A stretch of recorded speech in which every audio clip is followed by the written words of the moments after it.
Welcome back. This is part 2 of our custom hat series where we're designing a breast cancer hat. As you can see here, this is the sketch that I talked about in the previous earlier video, part 1, where I was telling you that I wanted to do things a little different on this one. I wanted to make sure I had a good feel for the rhythm that I wanted in this design, so I did draw it out first and we sketched it in. So we're going to go between 2 different programs and I'll explain to you why I did this instead of just going straight to Illustrator. Now, first off, sometimes it's about speed. I can draw something down real quick, faster than I can try to articulate it when I'm doing a design in Illustrator. Sometimes the designs that I create in Illustrator are a little static, and so to get a rhythm, I'll sketch things out first and then go from there.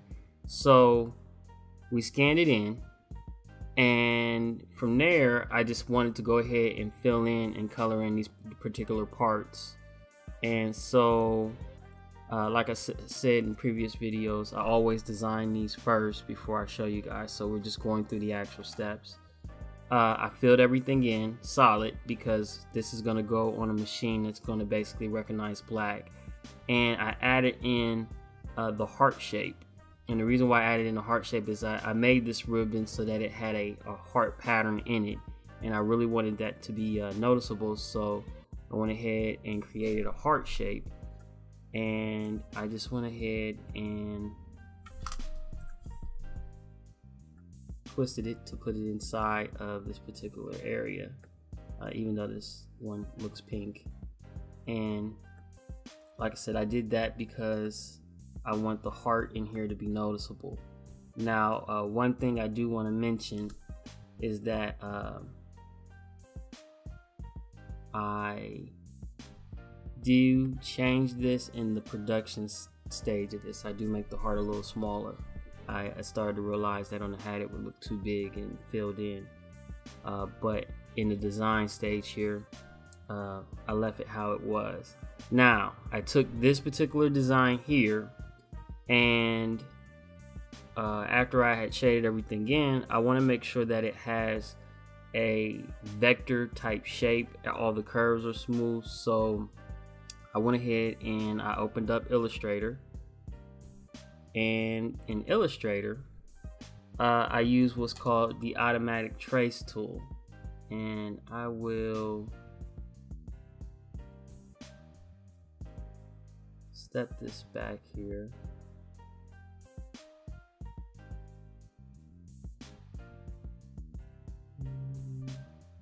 The reason why I'm showing you all of this is because I want you to see all the steps that went into designing this. Alright, so before I went into the image trace, we still had some really rough edges here, and I know a lot of people frown on doing the image trace, but it does work pretty well when you're drawing a graphic and scanning it in. And so a lot of times when we design hats, it's a time ordeal. So I do this because speed. I know I can get the shape I want and I can take it from there. So we'll go back in. We redid our image trace. As you can see now, everything's smoothed out, and it looks more like the vector shape that we want it to look like. You can make adjustments from there. From there, we just do our regular things that we do for expanding, so that we can take everything out. I ungroup and delete the background, and I clear the background, and this is where I check to make sure all the pieces of the background were out. And then you're going to see me move it, and then I am going to rotate it here. Now from there, I'm going to take it back to Photoshop, and the reason why I'm doing this is because I want to create a stroke around this that is a lot wider than the stroke I sometimes get in Illustrator.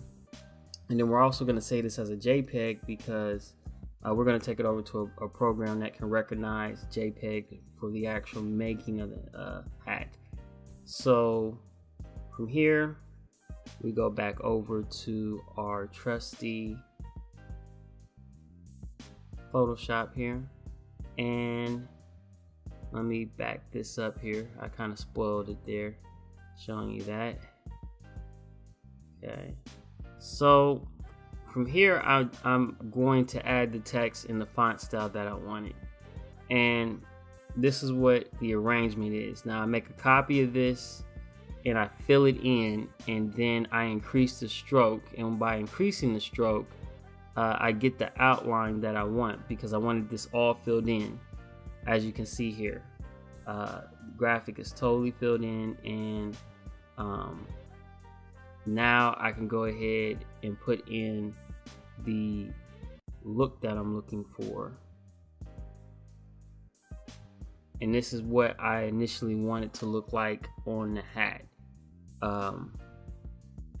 I did do this fill color just so that you could see it, but when we actually take it to the next machine, it'll see this part and then it will see that part. And those are the two parts that we use to actually create our image trace. But like I said, I wanted you to see what this particular shape looks like once the outline is created around it. And like I said, I just go here and I'll just go through this real quick. Take that out there, and I'm just going to show you here real quick what it looks like. We'll create another layer, and we'll turn that one off.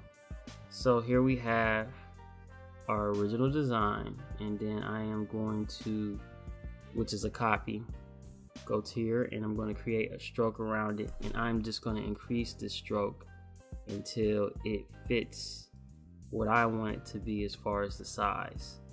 And that is how we created our stroke there, so that we could have the background for our shape.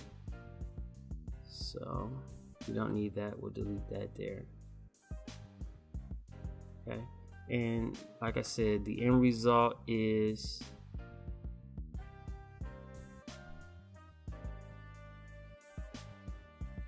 this here. Relatively a simple design. I know that had a couple more steps than it probably should have, but this is how I went about creating this hat design for breast cancer. And like you see here, it says for my mom. And I am going to shrink this particular heart, but I'm going to do it in the actual cut software that we use for the actual production of the hat. And I'll go a little bit more into that part in the production stage of it. But this is our overall design, and this is what we're going to use to create our design in the cut software. Please subscribe so that we can blow up this channel. Have a good day.